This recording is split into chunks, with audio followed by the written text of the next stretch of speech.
आज की कहानी हमें कल्याण जी की तरफ से मिली है। कल्याण जी शास्त्री जो उदयपुर इलाके में, अगर आप किसी से भी पूछते हैं तो इस तरीके की जो भूत बाधाएं होती है उनको हटाने का और उनके साथ जो कांटेक्ट बनाने का जो काम रहता है ये वहाँ पे करते हैं। हालांकि उनके पास ऐसी बहुत सारी स्टोरी है जिसके अंदर काफ़ी सारे ऐसे इंसिडेंट हुए हैं जो ये मान के चलिए कि किसी भी इंसान को अंदर तक हिला के रख देते हैं। लेकिन ये वाली जो स्टोरी उन्होंने बताई है, ये स्टोरी बताई है उन्होंने जब वो किसी के पास ये विद्या सीखने गए थे। कल्याण जी बताते हैं कि आज से तकरीबन 18-20 साल समथिंग हो चुका है। 20 साल पहले वो गए थे जैसलमेर इस विद्या को सीखने। कल्याण जी का परिवार जैसे कि नॉर्मल ब्राह्मण परिवार है। फैमिली जो है मंदिर में जैसे कि पूजा पाठ का काम करती है, लेकिन कल्याण जी को जो है वो कुछ हट के करना था। अब कल्याण जी जो है वो अपने उदयपुर को छोड़ के जाते हैं जैसलमेर, जहाँ पे एक बहुत ही प्रख्यात घोड़ परिवार रहता था जो कि एक ब्राह्मण परिवार ही है और एक्चुअली इस तरीके की एंटिटी को हटाने का काम वो करते हैं। काफ़ी लोगों की मदद भी करते हैं और सबसे बढ़िया चीज़ ये है कि इसका कोई भी चार्ज वो लोग नहीं लेते। काफ़ी सालों से वो इस पेशे के अंदर है। जगनाम परिवार का मुखिया होता है, उनका जो बेटा है उसका नाम है विष्णु। उस टाइम जगनाम जी की जो एज है वो तकरीबन 48-50 साल के लगभग हो चुकी थी। विष्णु जी की जो है वाइफ थी, उनकी एक बेटी थी, यानी कि फैमिली के अंदर जगनाम जी हैं, उनके बेटे विष्णु जी, उनकी पत्नी कलावती और विष्णु और कलावती की एक बेटी प्रियंका। अब भाई कल्याण जी जो है वहाँ पे पहुंच जाते हैं और अच्छे से अपनी दीक्षा जो है वो लेने लगते हैं। कुछ ही दिनों में कल्याण जी का व्यवहार काफ़ी बढ़िया होता है, तो उनका जो परिवार है उनको अपने परिवार का एक हिस्सा मानने लगते हैं। उस वक्त कल्याण जी जो है वो एक्चुअली एक सराय में रहा करते थे, जहाँ पे जैसे कि हर एक समाज की एक सराय होती है जहाँ पे आपको कम रेट में आपको एक रूम मिल जाता है। जनरली खाना पीना सारा बाहर से ही होता है। एक दिन की बात है, कल्याण जी जो है अपने गुरु जगनाम जी के घर पे जाते हैं दीक्षा लेने के लिए। तो जैसे वो घर के अंदर एंटर करते हैं, जगनाम जी वहाँ पे बैठे हुए होते हैं और पैसे गिन रहे होते हैं। अब कल्याण जी जब देखते हैं कि भाई उनकी जो मेज है, सामने जो मेज रखी हुई है वहाँ पे पैसों की गड्डियाँ बिछी हुई है, वो देख के बिल्कुल स्तब्ध रह जाते हैं कि यार जगनाम जी ये जो भी काम करते हैं उनका कोई चार्ज नहीं लेते, कोई पैसा नहीं लेते। इनकी इतनी ज़्यादा कोई खेती बाड़ी भी है नहीं और पूरा परिवार इसी काम में लगा हुआ, तो इनके पास इतना सारा पैसा, इतना सारा धन आया कहाँ से। लेकिन ठीक है, वो इतना ज़्यादा टेंशन नहीं लेते हैं कि वो सोचते हैं यार हो सकता है कि पुराने पैसे जो हैं, पुराने ज़माने में बहुत सारे लोगों के पास आज भी खजाने गड़े हुए हैं, ठीक है, बहुत सारा पैसा, पुराना पैसा पड़ा, जैसे कि काफ़ी सारे लोग चांदी और सोने के अंदर इन्वेस्ट करके रखते हैं। वो लोग सोचते हैं कि वो जो पैसा है उनके पूर्वजों की देन है, तो उनको बेचते नहीं है। लेकिन बहुत सारे जने ठीक है बेच देते हैं कि आज के ज़माने के अकॉर्डिंग उनको वैल्यू मिल जाए। जगनाम जी अपने काम से फ्री होते हैं और कल्याण जी को एक रूम में ले जाके अपनी दीक्षा, जो भी उनके कार्यकलाप रहते हैं वो सब उनको सिखाने लगते हैं। तभी थोड़ी देर बाद में जो विष्णु जी की जो बेटी है प्रियंका, वो जैसे कि रूम के अंदर एंटर होती है, वो चाय लेके आई होती है। तो कल्याण जी और जगनाम जी दोनों चाय लेते हैं और चाय पीते हैं। अब यहाँ पे एक ट्विस्ट और भी है कि जो प्रियंका है वो एक लड़के से प्यार करती है, महेंद्र। वो लड़का उनके पड़ोस में ही रहा करता है। एक दूसरे के साथ में काफ़ी अच्छी बॉन्डिंग बन जाती है और एक दूसरे से प्यार करने लगते हैं। दोनों एक दूसरे से शादी करना चाहते हैं। लेकिन क्या होता है कि प्रियंका जो है वो एक ब्राह्मण परिवार से रिलेटेड है और जो महेंद्र है वो महेंद्र एक्चुअली में उसका कोई भी जात वगैरह कुछ मैं बताऊंगा नहीं, क्योंकि अभी मैं जात वगैरह कुछ भी नाम लूँगा तो यहाँ पे विवाद हो जाएगा, ठीक है। तो ये मान के चलिए कि दोनों जो है वो बिल्कुल अलग है, ठीक है। उनका एक दूसरे के बीच में कोई शादी जैसा कोई रिलेशन ऐसे जैसे कि पुराने ज़माने के लोगों के अकॉर्डिंग नहीं हो सकता। तो इस डर की वजह से प्रियंका भी अपने परिवार को नहीं बता पाती हो। महेंद्र जो है वो भी इतनी हिम्मत नहीं कर पाता है कि वो आगे होगी उनके परिवार से बात कर सके। कल्याण जी अपनी विद्या पूरी करते हैं। तकरीबन शाम हो चुकी है, जो भी उनको सीखना था वो वहाँ से सीख के अपने वापस सराय में चले जाते हैं। तकरीबन सुबह सुबह ही उनको टाइम एज इट इज़ याद नहीं है, लेकिन उन्होंने कहा था कि 3 से 4 बजे हुए होंगे। इतना सुबह ही कोई आता है, आदमी गेट बजाता है। जैसे ही मैं गेट खोलता हूँ, सामने मैं क्या देता हूँ, गांव का एक लड़का आया होता है मुझे बुलाने के लिए। कहते हैं कि भाई, उनसे पूछते हैं कि क्या हुआ, क्या प्रॉब्लम क्या हो गई। तो नहीं, आप चलिए, आपको जल्दी से बुलाया है, कुछ अनहोनी हो गई है। कल्याण जी को समझ नहीं पाते कि भाई अनहोनी क्या हो गई, अनहोनी क्या हो गई भाई। तो वो ठीक है, वो जल्दी से अपना थैला उठाते हैं और निकल जाते हैं। भाई जैसे ही घर के बाहर पहुंचते हैं, जगनाम जी के घर के बाहर जैसे ही पहुंचते हैं, वो देखते हैं कि भाई घर के बाहर भीड़ लगी हुई है, अंदर से रोने की आवाज़ आ रही है। वो जल्दी से भाग के अंदर जाते हैं। जैसे ही घर में एंटर करते हैं, वो देखते हैं कि भाई जगनाम जी जो है वो लेटे हुए हैं नीचे, और उनके चारों तरफ उनके बेटे, बहू, उनकी पोती, तीनों जने खड़े हैं और रो रहे हैं। वो समझ जाते हैं कि भाई यार जगनाम जी का देहांत हो चुका है। तो वो भी उनके पास जाके बैठ जाते हैं उनके चरणों में और अफसोस जताने लगते हैं। कुछ देर बाद में ही कल्याण जी देखते हैं कि भाई जगनाम जी की गर्दन पे एक हाथ छपा हुआ है। ठीक है, हाथ छपा हुआ है, लेकिन वो एक चीज़ नोटिस करता है कि वो जो हाथ है, ये जो उंगलियां रहती है ना, वो यहाँ पे इस तरीके से छपी हुई है, लेकिन उसका हाथ काफ़ी छोटा है। तो उनको किसी तरीके का शक हुआ। उनके शरीर को फिर ले जाया जाता है, अंतिम संस्कार वगैरह किए जाते हैं। फिर शाम के टाइम को जब बैठक चल रही है, बैठक से सारे आदमी चले जाते हैं, कल्याण जी भी वहाँ से जाने लगते हैं। तभी विष्णु जी जो जगनाम जी के बेटे होते हैं, वो कल्याण जी को बुलाते हैं और कहते हैं कि आप 2 मिनट रुकिए, मुझे आपसे कुछ बात करनी है। कल्याण जी कहते हैं ठीक है सर, मैं रुकता हूँ, कोई बात नहीं। ठीक है, दोनों अंदर जाते हैं, एक रूम के अंदर जाते हैं और बैठते हैं। तब विष्णु जी कहते हैं कि कल्याण जी, मुझे लगता है कि पिताजी की जो डेथ है वो अननेचुरल है। उनके जो गले में आपने भी देखा होगा कि एक हाथ छपा हुआ है, और ये हाथ किसका हो सकता है मुझे कोई समझ में नहीं आ रहा, क्योंकि पिताजी इतने प्रख्यात जो पंडित थे, ठीक है, तांत्रिक भी कह सकते हैं और पंडित भी कह सकते हैं, ठीक है, इतने प्रख्यात थे, वो हर चीज़ को अपने वश में कर सकते थे। तो ऐसी क्या चीज़ थी जिसने उनके प्राण हर लिए, मुझे कोई समझ में नहीं आ रहा। अब सिर्फ आप ही हैं जो ये इस चीज़ को उजागर कर सकता है, क्योंकि पिताजी के साथ में आपकी काफ़ी अच्छी बॉन्डिंग बन चुकी थी। क्योंकि मैं इस चीज़ से भी टेंशन में हूँ कि जो भी वो चीज़ थी, जो भी वो एंटिटी थी, अगर वो मेरे पिता को नुकसान पहुँचा सकती है तो मेरा पूरा परिवार यहीं पे है। मैं नहीं चाहता कि मेरे परिवार पे भी किसी भी तरीके की कोई आपदा आए। ठीक है, तो अब से आपकी ये जिम्मेदारी रहेगी कि आपको उस चीज़ को पकड़ना है, पिताजी की मृत्यु का कारण पता करना है। कल्याण जी उन्हें समझाने की कोशिश करते हैं कि देखिए विष्णु जी, अभी तक मैं इतना कुछ सीख नहीं पाया हूँ, लेकिन फिर भी अगर आपने मुझ पर विश्वास दिखाया है तो मैं बिल्कुल अपनी पूरी कोशिश करूँगा। ये कह के कल्याण जी अपनी सराय में वापस चले जाते हैं, और सराय में जाने के बाद में कुछ देर ऐसे वो टहलते हैं और फिर वो एक चीज़ डिसाइड करते हैं कि पता तो लगाना पड़ेगा। पता लगाने के लिए क्या करना पड़ेगा कि उस वक्त हुआ क्या था, ये इस चीज़ का पता लगाना। और ये कौन बताएगा? भाई जिसकी डेथ हो गई, जिसने अपनी आंखों से देखा है। अब वो सोचते हैं कि भाई इस चीज़ का पता लगाने के लिए एक ही है अपने पास हथियार, तो भाई वो बैठ जाते हैं अपनी साधना के अंदर, जो भी उनके मंत्र वगैरह है वो बोलने लगते हैं और जगनाम जी की आत्मा से कांटेक्ट करते हैं। भाई कुछ देर बाद में ही जगनाम जी की आत्मा जो वहाँ पर प्रकट हो जाती है। एक तरीके से ये देखिए कि वो खुद बताते हैं कि उन्होंने फर्स्ट टाइम इस चीज़ का उपयोग किया था, जगनाम जी ने ही उनको सिखाया था, और पहली बार के अंदर ही वो बताता है कि भगवान के आशीर्वाद से वो पहली बार में ही सक्सेस हो चुके थे। तो भाई जगनाम जी की आत्मा कल्याण जी के सामने खड़ी है। ठीक है, जैसे कि चारों तरफ उनकी धुआं धुआं है, मतलब एक जो बॉडी होती है बिल्कुल धुएं जैसी बॉडी थी उनकी। ठीक है, वो आते हैं और कल्याण जी उनसे पूछते हैं कि गुरुदेव आपकी डेथ कैसे हुई थी? आप इतने प्रख्यात पंडित है, इतने प्रख्यात तांत्रिक है, जो बड़ी से बड़ी किसी भी एंटिटी को अपने वश में कर सकती है, आपके साथ में ऐसा कैसे हो गया? तब जगनाम जी बताते हैं कि जगन्नाथ, जिसने मेरे प्राण हरे वो दिखने में भले छोटी चीज़ है, लेकिन उसकी शक्तियाँ बहुत खतरनाक है। जिसने मुझे मारा है वो है कच्चा कलुआ। भाई नाम सुनते ही कल्याण जी काफ़ी ज़्यादा घबरा जाते हैं। अब कहानी में आगे बढ़ने से पहले मैं आपको ये बता देता हूँ कि कच्चा कलवा होता क्या है।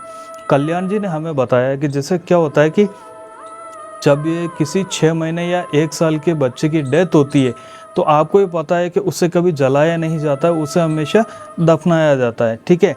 तो बहुत सारे तांत्रिक ऐसे होते हैं जो इस तरीके की एंटिटी को अपने वश में करना चाहते हैं। वो लोग क्या करते हैं, इस चीज़ के ऊपर नज़र रखते हैं कि भाई छोटे बच्चे की डेथ कहाँ पे हुई, वो उस जगह को खोजते हैं, वो पूरे दिन ध्यान रखते हैं, हाँ यार यहाँ पे दफनाया है, फिर वहाँ से चले गए हैं, कोई नहीं है वहाँ पे, तो आधी रात को उस बच्चे की बॉडी को निकाला जाता है, ठीक है। अब कुछ इनकी प्रक्रिया रहती है, जैसे कि मिट्टी वगैरह को साफ़ करना, कुछ अलग कलर्स के कपड़े के अंदर उसको लपेटना, ठीक है, और कुछ तंत्र विद्या वगैरह की जाती है। ये जो एंटिटी है कच्चा कलवा, मतलब इतनी खतरनाक है, एक तरीके से मान के चलिए चिपकू जो होता है ना, चिपकू यानी कि एक बार जो चिपक गया तो वो कभी नहीं छूटता, ठीक है। वो जिसके वश में है उसने जो ऑर्डर दे दिया, मतलब दे दिया तो दे दिया, उसके बाद में चाहे प्रधानमंत्री आओ, राष्ट्रपति आओ, चाहे कोई भी मिसाइल लेके आ जाओ, उसका कोई कुछ नहीं बिगाड़ सकता।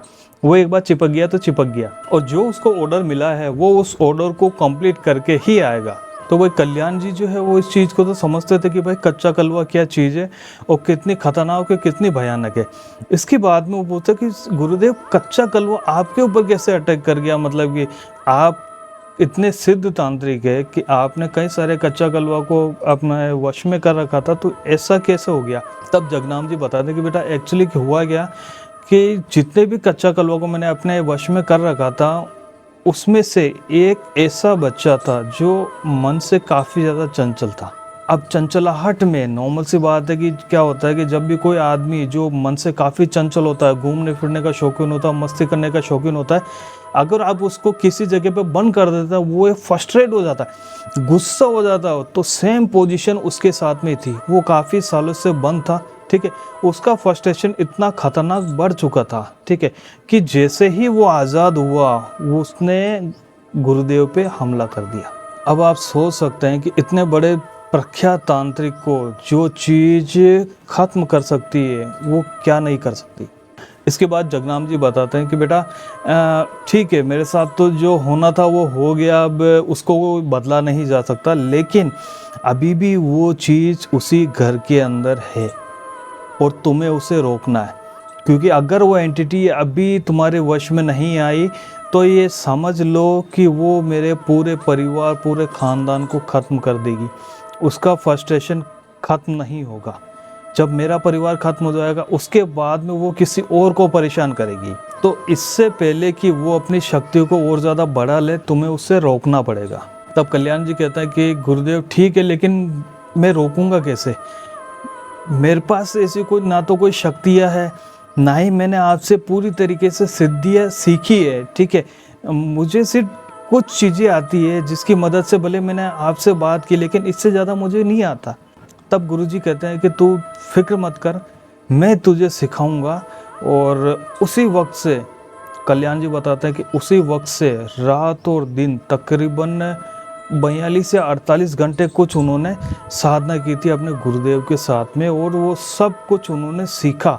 तब जगनाम जी बताते हैं कि बेटा इससे रोकने का एक तरीका है। तुम्हें क्या करना पड़ेगा कि उस बॉक्स को तुम्हें वापस लेके आना। जिस बॉक्स के अंदर उस कच्चा कलवा को मैंने बंद कर रखा था उसको तुम्हें लेके आना है और उस बॉक्स को खोलना है, ठीक है। लेकिन बॉक्स तुम्हें इस तरीके से नहीं खुलेगा।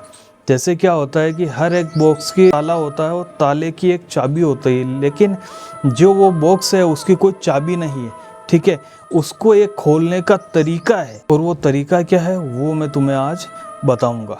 12 साढ़े 12 के बीच में एक आदमी को पूरा निर्वस्त्र होके, पूरा नंगा होके जंगल में जाना होगा, और वहाँ से एक पक्षी का जो घोंसला रहता है उसे तुम्हें लेके आना पड़ेगा। और पक्षी का घोंसला भी कौन सा? कौवे का घोंसला, ठीक है। जो काला कौवा होता है उसका घोंसला लाना पड़ेगा। उस घोंसले को लाने के बाद में शमशान ले जाना पड़ेगा, और शमशान में जो भी चिता वहाँ पे जल रही है उस चिता पे उस घोंसले को जलाना पड़ेगा, ठीक है। आप भी जानते हैं कि जो कौवे का घोंसला रहता है एक्चुअली डंडियों का बना होता है, लकड़ियों का बना हुआ होता है, ठीक है। तो तुम्हें वहाँ पे उसे जलाना पड़ेगा, और जो उसकी राख है उस तुम्हें राख को लेके आना पड़ेगा, ठीक है। राख को लाने के बाद में हर रात 12 बजे एक वो मंत्र बताते गुरुजी, ठीक है। उस मंत्र को बोल के हर रात तकरीबन 12 बजे और 11 दिन तक उस मंत्र को बोल के तुम्हें उस राग को तेज प्रदान करना पड़ेगा, या फिर कह सकते हैं कि उसे एक्टिवेट करना पड़ेगा। कुछ देर बाद में ही जैसे गुरुजी की जो आत्मा थी वो धीरे धीरे ब्लर होने लगती है। एक तरीके से मान के चलिए वो फिल्म का जो शॉट होता है ना कि कोई आत्मा है धीरे धीरे से फिर वो ब्लर होने लग गई, तो ऐसा ही कोई सीन उन्होंने देखा था। ठीक है, तो गुरुजी की आत्मा धीरे धीरे वहाँ से जाने लगती है और जाते जाते वो कहती है कि कल्याण, इस आत्मा को बंद करना तुम्हारी जिम्मेदारी है। कल्याण जी जो है वो अपने गुरुदेव को आखिरी प्रणाम करते हैं और फिर वो आराम से सो जाते हैं।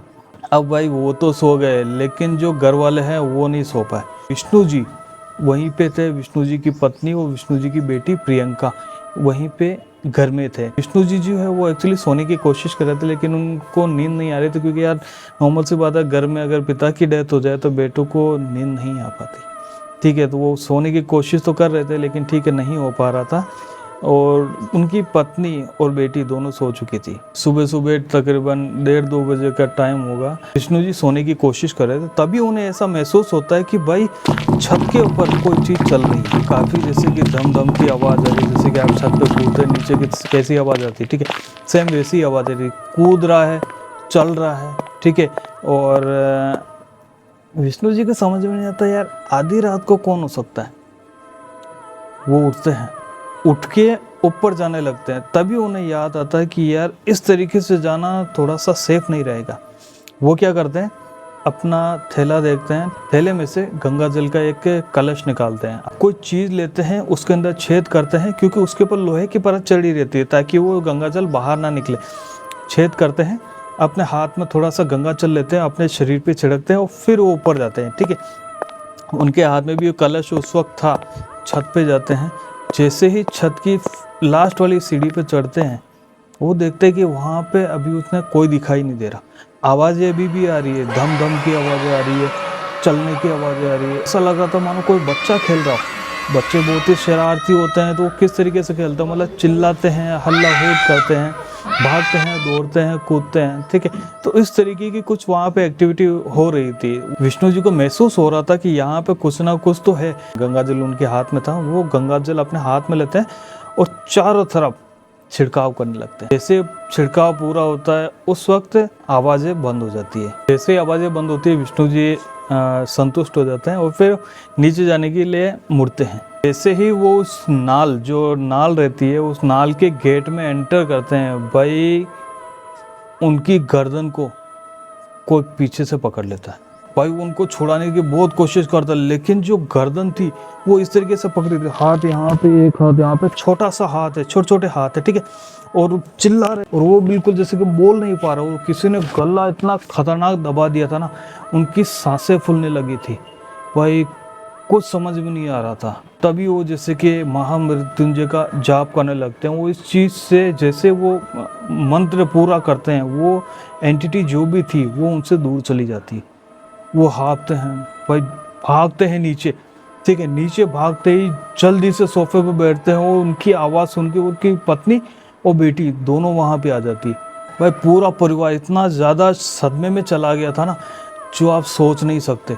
क्योंकि कुछ दिन पहले ही जैसे जगनाम जी की जो हेड ऑफ द फैमिली थे उनकी डेथ हो गई है, उनके बेटे पे अब अटैक हुआ है। उसके बाद में आप क्या सोचते हैं कि उनकी फैमिली सेफ है? नहीं, अगर विष्णु जी की वहाँ पर डेथ भी हो जाती है तो उनकी फैमिली को भी वो जो भी कच्चा कलवा है, जो भी चीज़ है, वो उनकी फैमिली को भी ख़त्म कर देगा। ये सोच के विष्णु जी एक चीज़ डिसाइड करते हैं कि सुबह होते ही वो लोग यहाँ से चले जाएंगे। भाई तीनों जने साथ में बैठे हुए, विष्णु जी, उनकी पत्नी कलावती और उनकी बेटी प्रिया, ठीक है, साथ में बैठे हुए ताकि कोई भी चीज़ अगर आए तो वो उस चीज़ का एक साथ मिलके सामना कर सके। जैसे तैसे सुबह हो जाती है। विष्णु जी और उनकी पत्नी सामान इकट्ठा करने में लगे रहते हैं। वो प्रियंका जो है वो घर से बाहर निकल जाती है। प्रियंका का एक्चुअली एक शेड्यूल था, जैसे कि महेंद्र और प्रियंका आसपास ही रहते तो एक दूसरे को देख तो लेते थे, लेकिन जब वो मिलना चाहते थे ठीक है, तो उन्होंने एक वार डिसाइड कर रखा था कि भाई यार इस सप्ताह में एक बार जो वार रहता है, उनका जो भी फिक्स वार था, वो वार पे एक लोकेशन पे वो चली जाती। वो देखती है कि महेंद्र अभी तक नहीं आया।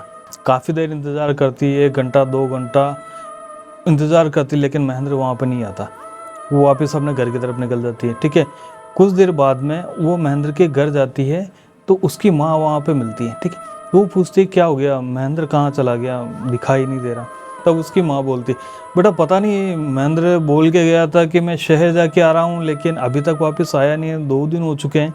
उसके बाद वो काफ़ी ज़्यादा टेंशन में आ जाती है। वो सोचती कि यार क्या पता उसकी भी डेथ हो गई हो, क्योंकि वो भी उसके फैमिली से भी रिलेशन में था। ये भले ठीक है एक पूरा रिलेशन नहीं हो, लेकिन उसकी बेटी के साथ में रिलेशन में था ही, तो कहीं उसकी भी डेथ तो नहीं हो गई। ये सोच के प्रियंका काफ़ी ज़्यादा डर जाती है। वो भागती है अपने पिताजी के पास, विष्णु जी के पास। ठीक है, और उनके पास जाके उनको बता देती है कि वो उस तरीके से लड़के से प्यार करती है, महेंद्र से, और वो जो महेंद्र है वो अभी मिल नहीं रहा। ठीक है, 2 दिन से घर नहीं आया है और पता नहीं उसके साथ क्या हुआ, उसकी डेथ हो गई है या क्या हुआ। तो विष्णु जी उससे काफ़ी लड़ाई भी करते हैं, उससे समझाते भी हैं, लेकिन वो नहीं मानती। ठीक है, उसके बाद में क्या होता है कि प्रियंका उन्हें एक चीज़ और बताती है। वो बताती है कि एक दिन महेंद्र वो दोनों बैठे हुए थे, तो महेंद्र ने उससे पूछा था कि यार तुम्हारे जो पिताजी है और तुम्हारे जो दादाजी है, जैसे कि इस तरीके के एक्टिविटी करते हैं भूत प्रेत को भगाने का, और कोई चार्ज नहीं लेते, कोई पैसा नहीं लेते, तो आखिरकार तुम्हारे पास पैसा आता कहाँ से। अब ये एक राज था जो किसी को नहीं बताना था।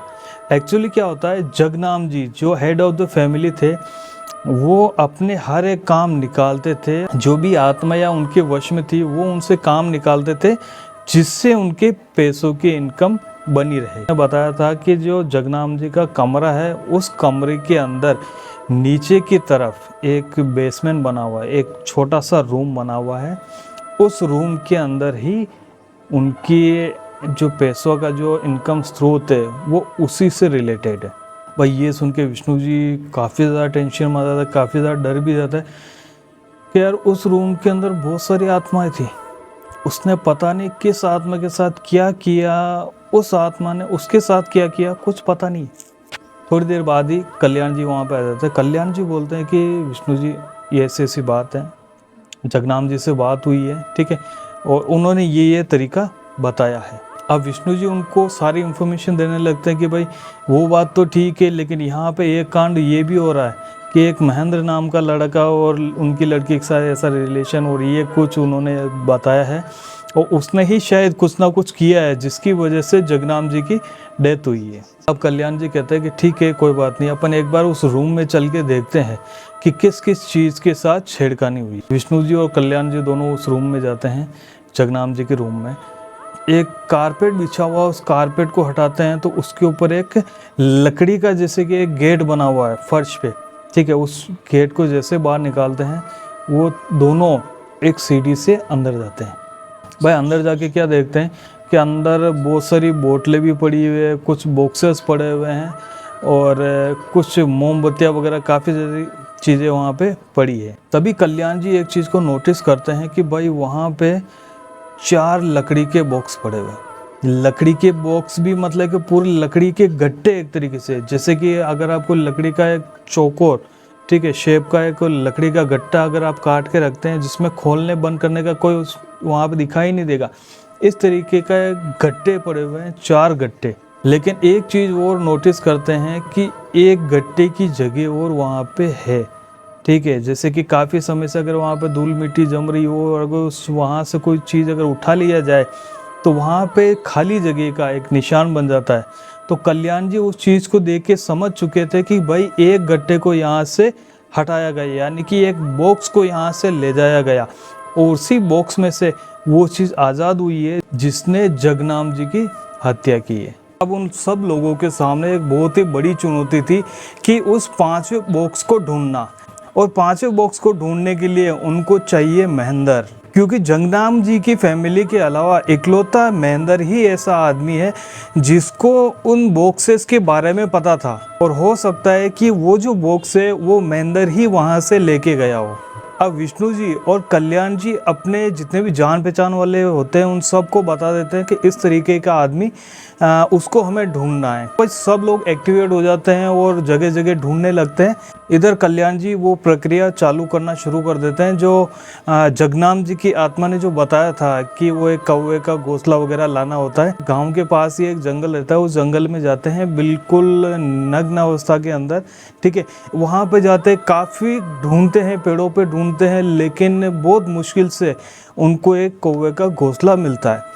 पेड़ पे चढ़ते हैं, उस घोंसले को उतारते हैं। घोंसले को उतारने के बाद में वो चले जाते हैं शमशान में, ठीक है, जहाँ पे ऑलरेडी एक चिता जल रही थी, ठीक है।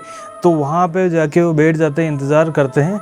और जब उनकी फैमिली वाले वहाँ से चले जाते हैं, कल्याण जी जल्दी से उस चिता के पास जाते हैं, उस कौवे के घोंसले को उस पे रखते हैं। रखने के बाद में जैसे उसकी राख होती है, लोटा वगैरह जो भी था उनके पास, उसमें वो रख के घर ले आते हैं। रोज रात 12 बजे कल्याण जी उस राख को अभिमंत्रित करते हैं। इस तरीके से 2-3 दिन निकल जाते हैं। एक दिन क्या होता है, विष्णु जी की फैमिली है, क्योंकि नॉर्मल सी बात है कि वो उस घर में नहीं रह सकते, ठीक है। तो पास में ही एक घर को उन्होंने किराए पे ले रखा था, उनकी पूरी फैमिली वहीं पे रह रही थी। विष्णु जी को जैसे कि नींद नहीं आ रही होती है, वो दूसरे वाले घर की छत पे टहल रहे होते हैं। जो उनका पुराना घर है, उस घर में लाइट तो बिल्कुल है नहीं, ठीक है, लेकिन अजीबोगरीब आवाज़ें आ रही है। बर्तन वगैरह गिरने की आवाज़ें आ रही है, किसी के कूदने की आवाज़ आ रही है, किसी के चिल्लाने की आवाज़ें आ रही है। सारी आवाज़ें सुन के विष्णु जी काफ़ी ज़्यादा घबरा जाते हैं, लेकिन वो वहीं पे रुकते हैं। वो देखना चाहते हैं कि आखिरकार है क्या चीज़। तभी थोड़ी देर बाद में ही वो देखते हैं कि उनकी छत के ऊपर, पुराने वाले घर की छत के ऊपर एक छोटी सी कोई एंटिटी आई है, ठीक है। छोटी एंटिटी मतलब साइज़ के अंदर बहुत छोटी, लेकिन वो एक तरीके से देखो कि कभी दीवार से इधर कूद रहा है, कभी ऊपर कूद रहा है। जो नाल का जो एक वो टॉप रहता है उसके ऊपर एकदम एक छलांग से ऊपर जा रहा है, वापस नीचे कूद रहा है। अब लास्ट में उस नाल के ऊपर वो चढ़ के बैठ जाता है, ठीक है, जैसे कि एक जानवर बैठा हुआ होता ना, तो उस तरीके से वो बैठा हुआ है। अब विष्णु जी उनको देख लेते हैं। अब विष्णु जी उस चीज़ को देख लेते हैं और वो देख के काफ़ी ज़्यादा घबरा जाता है। और वो इंसान भी नहीं लग रहा था, मतलब दिखने में इंसान जैसा था, लेकिन उसका पूरा शरीर काला था, ठीक है। अजीब सा उसका शरीर था, काला शरीर। उसके पूरे शरीर पे जैसे कि धारियाँ आ रही है, जैसे कि कोई होता है ना, बूढ़े आदमी जो रहते हैं, वृद्ध आदमी रहते हैं, उनकी जो चमड़ी वो बिल्कुल सिकुड़ जाती है, सेम उस तरीके का उनको दिखाई दे रहा था। सेकंड वाला घर है, उसकी नाल के पीछे जाके वो छुप जाते हैं और हल्का सा अपना चेहरा निकाल के उस चीज़ को देख रहे होते हैं। तभी वो एंटिटी अचानक अपना मुंह जो है वो विष्णु जी की तरफ घुमा देती। और ये देख के विष्णु जी बहुत खतरनाक तरीके से डर जाते हैं। वो जल्दी से भागते हैं, नीचे चले जाते हैं। और नीचे जाने के बाद में डेली का जो उनका रूटीन रहता है भगवान का नाम लेने का, महामृत्युंजय मंत्र जपने का, तो वो वहाँ पे जपने लगते हैं, ठीक है। क्योंकि वो जानते हैं कि ओनली फॉर उनकी यही क्रिया ही अपने परिवार वालों को सुरक्षित रख सकती है। तो भाई बड़ी मुश्किल से जैसे तैसे उन्होंने 10 दिन 9 दिन गुजारे हैं, ठीक है। 10वें दिन क्या होता है, किसी से पता चलता है महेंद्र के बारे में कि वो पास वाले गांव के अंदर है और वहाँ पे नाम बदल के रह रहा है। पास वाले गांव में मतलब कि कुछ दूरी पे, ठीक है, 2-3 गांव बीच में आ जाते हैं, वहाँ पे नाम बदल के रह रहा है किराए के मकान के अंदर। तो भाई कल्याण जी और विष्णु जी वहाँ पे पहुँच जाते हैं। जैसे ही वो अंदर घर के अंदर एंटर होते हैं, विष्णु जी देखो इस चीज़ के अंदर माहिर थे, ठीक है। वो अगर कहीं पे जाते हैं तो उनको ऑलरेडी ऐसा महसूस हो जाता है कि वहाँ पे कोई ना कोई बुरी शक्ति का साया है या नहीं, ठीक है। तो वो एंटर करते हैं तो उनको महसूस हो जाता है कि इस रिलेटेड कोई ना कोई चीज़ तो है, चाहे या तो कोई बुरी एंटिटी हो या कोई ऐसी कोई चीज़ जो उस चीज़ में रही हो। वो अंदर एंटर करता है, महेंद्र मिलता है, महेंद्र को पकड़ते हैं और विष्णु जी उससे काफ़ी पूछते हैं, ठीक है, और मारते पीटते भी है। और महेंद्र जो है वो काफ़ी ज़्यादा डरा हुआ था। और महेंद्र ने जब विष्णु जी को देखा था ना, एक तरीके से चिल्ला पड़ा था, क्योंकि उसने उस रात को जो देखा था ना, उसकी आत्मा काँप चुकी थी भाई। अब महेंद्र विष्णु जी और कल्याण जी को बताता है कि हाँ मुझे पता था क्योंकि प्रियंका ने मुझे बताया था कि आपके परिवार की समृद्धि का जो राज है वो जगनाम जी की कमरे के अंदर है, गुप्त कमरे के अंदर है। लेकिन मुझे नहीं पता था कि वहाँ पे एक्चुअली है क्या। मुझे ऐसा लगा कि उसके अंदर कोई ना कोई पुराना खजाना है जो आप टाइम टू टाइम निकाल के अपने परिवार को चला रहे हैं। तो मुझे सिर्फ वो खजाना चाहिए था। तो एक रात को मैं ऐसे ही वहाँ पे गया हुआ था और जगनाम जी उसी रूम के अंदर थे। मैं गेट खोल के अंदर चला गया था, मुझे नहीं पता था कि वो अंदर है नहीं है। लेकिन जैसे मैं अंदर गया मैंने देखा कि जगनाम जी जो है वहाँ पे बैठे हुए हैं, कुछ क्रिया वगैरह कर रहे हैं। महेंद्र को देख लेते हैं और वो चिल्ला के बोलते हैं कि महेंद्र भाग जा, महेंद्र भाग जा, वहाँ से भाग जा। लेकिन महेंद्र वहाँ से नहीं भागता है। वो कहता है नहीं, मैं यहाँ से नहीं जाऊँगा, आपके पास जो भी खजाना है मैं वो आज लेके जाऊँगा। अब जगनाम जी का तो मकसद था महेंद्र को बचाना, क्योंकि उसे पता नहीं था। ठीक है, अब महेंद्र जो है वो जैसे जगनाम जी के सामने देखता है तो वहाँ पे वो देखता है एक छोटा सा बच्चा वहाँ पे बैठा हुआ है। काले कलर का है, उसकी चमड़ी कुछ अजीब सी है और डरावना सा चेहरा है उसका। ठीक है, ऐसा लग रहा था जो वो काफ़ी टाइम से दफन था, उसको वहाँ पे निकाला गया हो। ठीक है, तो ऐसी कोई चीज़ वहाँ पे उसने देखी जो काफ़ी गुस्सा कर रही थी। मैं तो दांत जो है दांत इस तरीके से कर रही थी भाई। उस चीज़ को देख के वो काफ़ी ज़्यादा डर जाता है भाई। वो निकलने की कोशिश करता है, तो जैसे ही कोशिश करता है भाई वो एंटिटी अचानक कूदती है जगनाम जी के ऊपर और गर्दन जो है वो पकड़ लेती है जगनाम जी की, और उस गर्दन को इस तरीके से पकड़ती है, इस तरीके से चिपकती है कि उनके प्राण हटने के बाद में छोड़ती। अब जब इन दोनों के बीच में इस तरीके की लड़ाई वगैरह चल रही थी जगनाम जी और उस प्रेत के बीच में, तो महेंद्र क्या करता है, महेंद्र देखता है कि वहाँ पे 4-5 डिब्बे वहाँ पे पड़े हुए हैं, बॉक्स पड़े हैं लकड़ी के। उससे लगा कि मैं इतनी मेहनत करके आया हूँ तो कुछ ना कुछ तो यहाँ से लेके जाऊँगा। तो वो जल्दी में क्या करता है, एक बॉक्स उठा के वहाँ से चला जाता है। ठीक है, उससे बाद में जाके पता चलता है कि भाई वो तो एक लकड़ी का बॉक्स है, उस चीज़ से ओपन करने का कोई सोर्स नहीं है। तो वो काफ़ी ज़्यादा परेशान हो जाता है। लेकिन जो उसने वहाँ पे देखा था उससे वो इतना ज़्यादा डर चुका था कि वो वापस गाँव में नहीं आना चाहता था। अब विष्णु जी और कल्याण जी सारी बात समझ आते हैं कि भाई ये क्या हुआ था उस रात को। अब कल्याण जी उससे पूछते हैं कि वो बॉक्स कहाँ है। महेंद्र कहता है बॉक्स अभी मेरे पास ही है, मैंने कुछ किया नहीं है। बस वो कमरे में जाता है, जल्दी से बॉक्स लेके आता है। कल्याण जी देखते हैं कि एक लकड़ी का बॉक्स बना हुआ है। अब भाई लास्ट 2 दिन बचे थे, 10वां दिन और 11वां दिन। विष्णु जी और कल्याण जी उस बॉक्स को लेके घर पे चले जाते हैं। कल्याण जी उस विभूति को फिर से जागृत करने की कोशिश करते हैं, मंत्र जाप वगैरह करते हैं। और जस्ट अगले दिन जैसे ही अपनी सराय से बाहर निकलते हैं, उनको दौड़ते हुए एक आदमी आता है उनके पास और बोलता है कि कलावती जी जो है विष्णु जी की धर्मपत्नी, उनकी हत्या हो गई। पे जाते हैं तो भाई वो घर के अंदर एंटर करते हैं। विष्णु जी वहाँ पे बैठे हुए हैं, उनकी बेटी प्रियंका, दोनों रो रहे हैं। ठीक है, और कलावती जी है उनको अभी तक किसी ने हाथ नहीं लगाया। भाई वो देखते हैं, उनकी लाश देख के कल्याण जी की हालत ख़राब हो गई थी। कलावती जी की गर्दन को पूरा मोड़ दिया था कि ये जो मुंह है ना बिल्कुल पीठ की तरफ हो गया था। ये देख के गांव वाले परेशान कि भाई ये सब क्या हो रहा है यार। अब मतलब गांव में रात को निकलना तो दूर, बातें करना भी बहुत भारी चीज़ हो गई थी।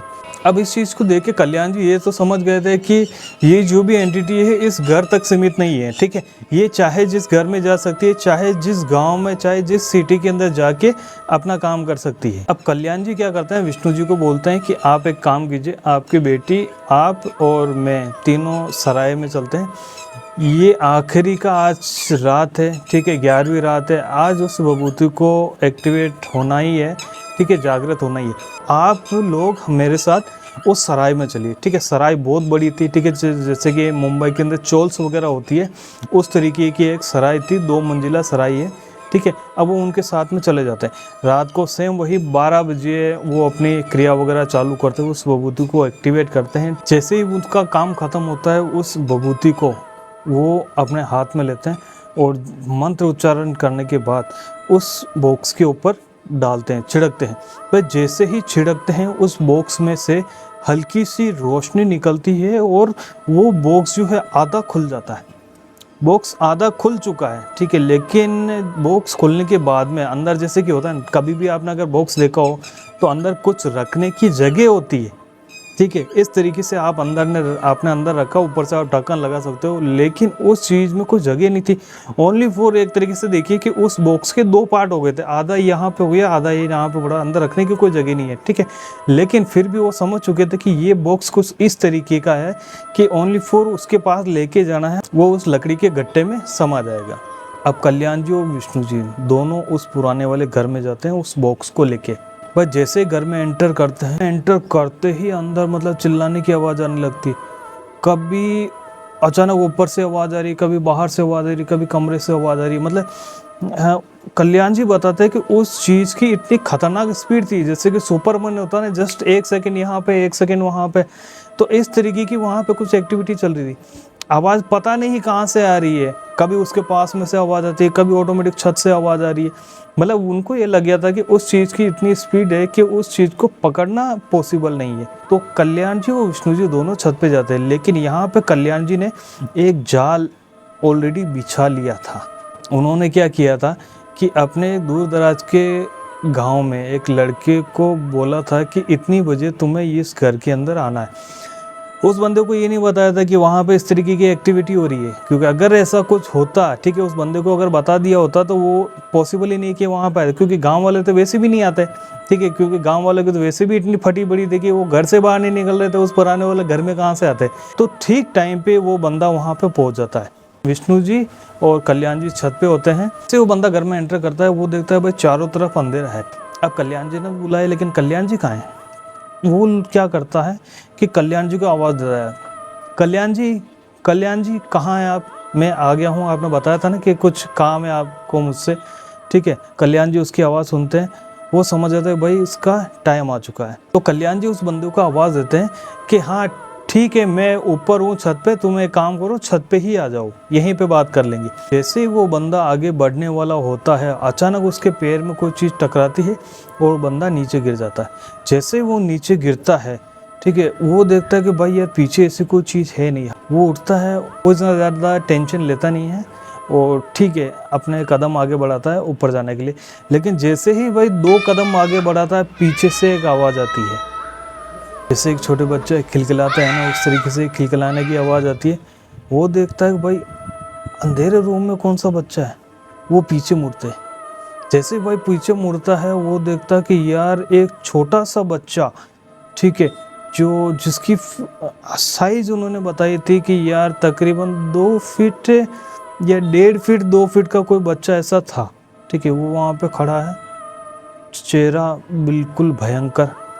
मतलब उसका चेहरा अगर देख लेवे तो मैं मान के चलता हूँ शायद मेरे को तो पॉसिबल ही नहीं है, नींद आ जाए।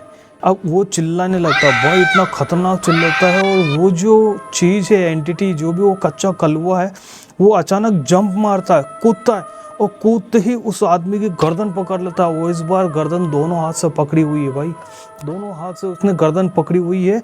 वो आदमी नीचे गिर चुका है, ठीक है, नीचे गिर चुका है। वो उसकी कच्चा गला उसकी छाती पे बैठा हुआ है, उसकी गर्दन को दबा रहा, कस के दबा रहा उसको। मतलब सांस लेने में इतनी ज़्यादा खतरनाक प्रॉब्लम आ रही थी कि वो उससे लगा कि भाई अभी तो गए, अभी कोई नहीं बचा पाएगा। उसने बताया कि उसकी शक्ति इतनी खतरनाक थी, उसने जिस तरीके से पकड़ रखा था ना उस बंदे को, चिपकू जो कहते हैं ना, चिपकू उसको गलत नहीं कहते भाई। वो दर्द से तड़पने लगता है। तभी कल्याण जी और विष्णु जी भाग के नीचे आते हैं। वो देखते हैं कि भाई कच्चा कलवा वहीं पे और उसकी छाती पे बैठा, उस बंदे की छाती पे मारने वाला ही। कल्याण जी क्या करते हैं, जल्दी से बॉक्स के ऊपर वो जो बबूतरी थी बॉक्स के ऊपर छिड़कते हैं। वो ढक्कन को जैसे ही अलग करते हैं, दोनों पार्ट जो वो लकड़ी का गट्टा रहता है उसके दोनों पार्ट्स अलग होते हैं, वो उसके सामने करता। और भाई कच्चा कलवा उसको देखते ही एक तरीके से घबरा जाता, वो चिल्लाने लगता जैसे कि कोई बच्चा चिल्ला रहा है। लेकिन उसकी जो आवाज़ थी जैसे कि एक कौवा जो काएं काएं करता ना, वो के कर्कश थी, ठीक। उस आवाज़ के अंदर इतनी ज़्यादा कर्कश थी कि आसपास के लोग सुन के एक तरीके से अंदर से काँप चुके थे। लेकिन भाई कुछ ही देर के अंदर वो कच्चा कलवा उस लकड़ी के बॉक्स के अंदर फिट हो जाता है। कल्याण जी क्या करते हैं, उस बॉक्स को वापस चिपका देते हैं। जैसे पास में लेके जाते हैं, वापस वो बॉक्स जो है पूरी तरीके से सिल पैक हो जाता है, पूरी तरीके से ख़त्म। कल्याण जी समझ चुके थे कि भाई इस चीज़ को अब वापस आज़ाद तो कोई नहीं कर सकता, अगर कोई महान नगर तांत्रिक हुआ तो वो उस चीज़ को आज़ाद कर पाएगा, अदरवाइज कोई इसको आज़ाद नहीं कर पाएगा। तो कल्याण जी क्या करते हैं, जल्दी से वापस अपने गुरुदेव जगन्नाथ जी के रूम में जाते हैं, उस तहखाने में जाते हैं, उस 5वें बॉक्स को वापस वहीं पे रखते हैं। अब यहाँ पे सबसे समझदारी वाली बात क्या की थी उन्होंने कि उस रूम में, ठीक है, उस जो अंडरग्राउंड जो रूम था उसके अंदर जैसे कि सीमेंट की एक गिट्टी बनाई उन्होंने, ठीक है, सुबह सुबह ही मसाला वगैरह बना के पूरा का पूरा मसाला उस रूम के अंदर भर दिया, मतलब उस चीज़ को पूरी तरीके से पैक कर दिया भाई। क्योंकि अगर कोई उसको खोदने की कोशिश भी करता है तो इतनी खतरनाक सीमेंट को खोद के उस चीज़ को निकालना उनके लिए बहुत मुश्किल भरा हो जाएगा। उस दिन के बाद से विष्णु जी और उनकी बेटी आराम से उस गांव में रह रहे हैं, कोई दिक्कत नहीं है। तो दोस्तों ये स्टोरी आपको कैसी लगी कमेंट करके ज़रूर बताना, और अगर आपने अब तक हमारे चैनल को सब्सक्राइब नहीं किया है तो please like share and subscribe ज़रूर करें।